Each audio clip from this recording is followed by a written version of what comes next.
Le sionisme en tant que tel a une mission extraordinaire encore à accomplir au sein du peuple juif. Le sionisme est indispensable au sein du peuple juif. Le tout, c'est que sa structure de fonctionnement puisse trouver la véritable voie. Israël, comment ça marche ? Vous allez adorer comprendre Israël. Et nous recevons à présent notre premier invité. Il s'agit de Jacques Kupfer ce matin. Jacques, bonjour. Bonjour. Vous êtes président du parti Likoud mondial et délégué au 38e congrès sioniste qui se déroule actuellement. Et c'est la raison pour laquelle nous sommes ensemble ce matin pour parler justement de ce congrès sioniste. Alors, il faut dire, Jacques, que c'est pas votre premier congrès puisque vous êtes l'un des plus anciens délégués francophones de ce congrès sioniste. Ça doit être exact à l'heure actuelle, oui. Je n'étais pas au premier congrès sioniste mondial en 1897, mais enfin, je les ai rejoints un peu plus tard. D'accord. Alors, expliquez-nous d'abord, pour ceux qui ne savent pas de quoi il s'agit, c'est vrai qu'on entend parler de ce congrès sioniste, on connaît tous les congrès sionistes historiques qui ont décidé un peu de la création et de l'établissement de l'État d'Israël. Aujourd'hui, qu'est-ce que c'est ce congrès sioniste ? Qu'est-ce qu'il représente ? Il est, disons d'abord ce qu'il est censé représenter. Il est censé représenter la réunion des représentants juifs de tous les pays du monde et de leur aspiration à soutenir l'État d'Israël, à venir s'établir en Israël et à continuer l'éducation juive partout où elle doit avoir lieu, et également à soutenir politiquement l'État juif. Ceci étant, il est vrai que ce rôle qui était celui d'un gouvernement pratiquement en exil auparavant et de la constitution de toutes nos institutions étatiques après, ce rôle a disparu. Donc aujourd'hui, c'est vraiment le rassemblement des forces sionistes dans le monde. Je dois avouer que la réunion avec les systèmes électroniques actuels et en raison de la pandémie ont fait que ça manque de solennité, ça manque de noblesse, ça manque de grandeur et ça manquait de débat. Alors, d'abord, qui sont justement, vous nous parlez de ces représentants du monde entier, des différentes communautés à travers le monde. Qui sont ces personnes ? Comment on devient délégué au congrès sioniste ? Eh bien, la théorie voudrait que dans chacun des pays, on tienne des élections et que les diverses forces politiques qui agitent le monde juif sioniste se présentent au suffrage des gens qui se sont inscrits et de tous ceux qui se déclarent sionistes. Donc, il y a une campagne d'inscription dans l'organisation sioniste et puis ensuite, il y a un vote. Ce vote n'a pas eu lieu partout en raison de la pandémie et lorsqu'il n'y a pas de vote, il y a un accord correspondant plus ou moins à la puissance des forces en présence. Par exemple, pour la France, la majorité des délégués appartient au Likoud et c'est le camp national qui le mène. À l'intérieur de l'ensemble des forces sionistes, pour la première fois, le camp de la droite a triomphé.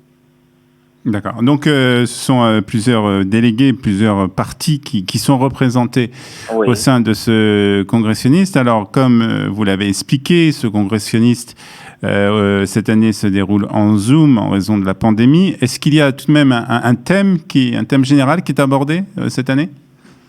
Je crois que le thème général cette année, peu importe le thème, parce que ce qui se passe, c'est la réalité des faits. Et jusqu'à présent, c'est beaucoup plus qu'un conflit d'idéologie et un débat idéologique sur Eretz Israël, sur le peuple juif, sur l'éducation juive dans le monde. C'est beaucoup plus un conflit un conflit d'intérêts et un conflit de personnes qui marque la totalité du congrès, qui doit d'ailleurs se terminer ce soir.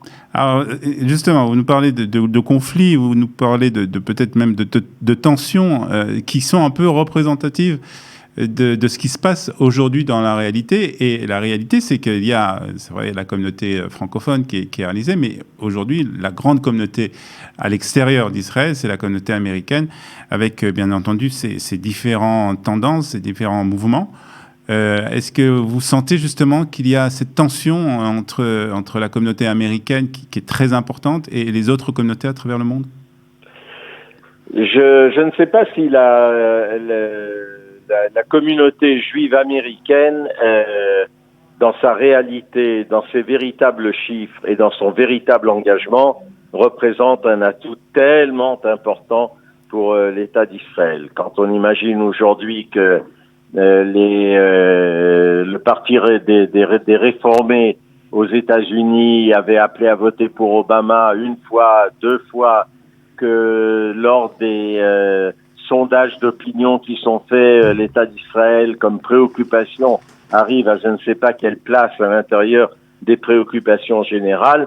Je pense qu'il est plutôt temps d'orienter ou bien de réorganiser l'éducation juive et l'engagement sioniste, ou bien d'orienter bien davantage sur des communautés juives beaucoup plus ardentes pour l'État d'Israël, et la communauté juive de France en est l'exemple.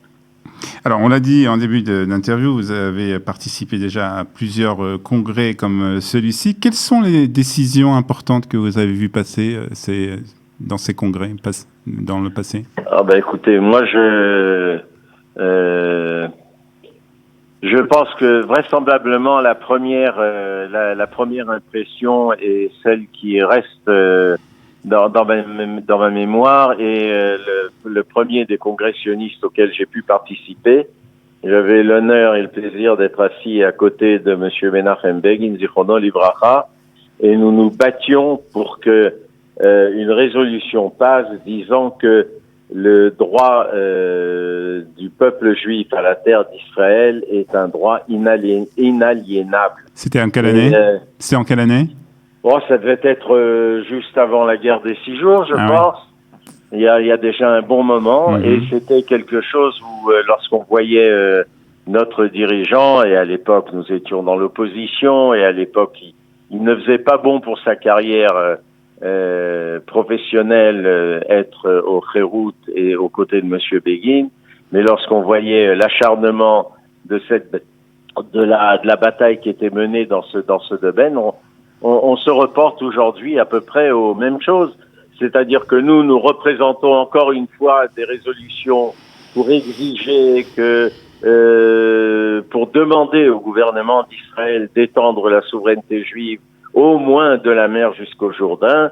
Et de l'autre côté, il y a les résolutions des gauchistes, des J Street, des réformés et du Meretz pour demander la création d'un État palestinien, comme si véritablement le but du peuple juif était de créer des États arabes supplémentaires et qu'il n'en avait pas assez comme ça.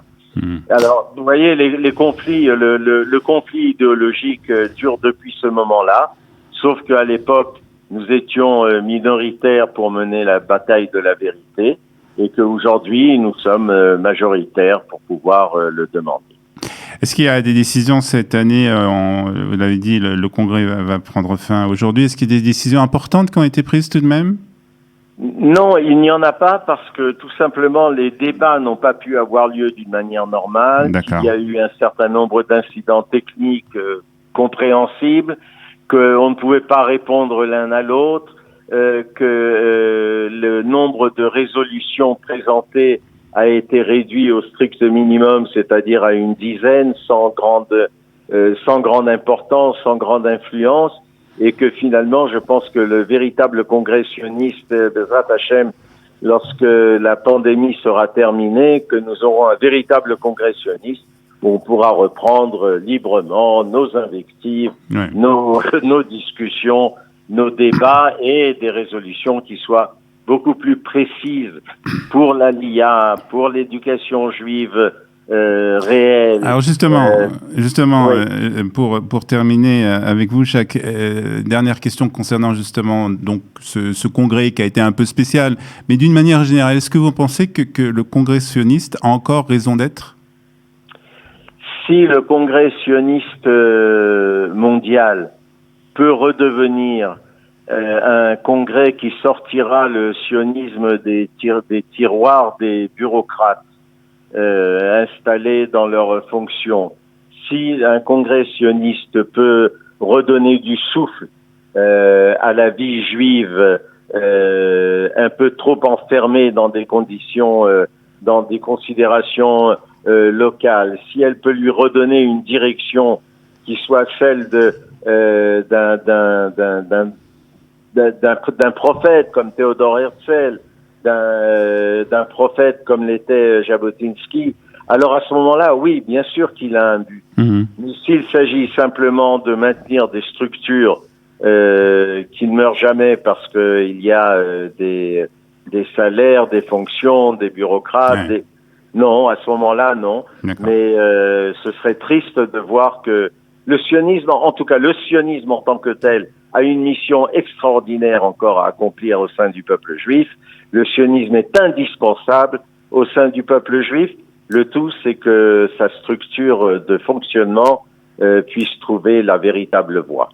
Très bien, Jacques Kuffer, merci beaucoup d'avoir été ce matin avec nous pour parler donc de ce congrès sioniste qui se termine aujourd'hui. Merci beaucoup. Merci.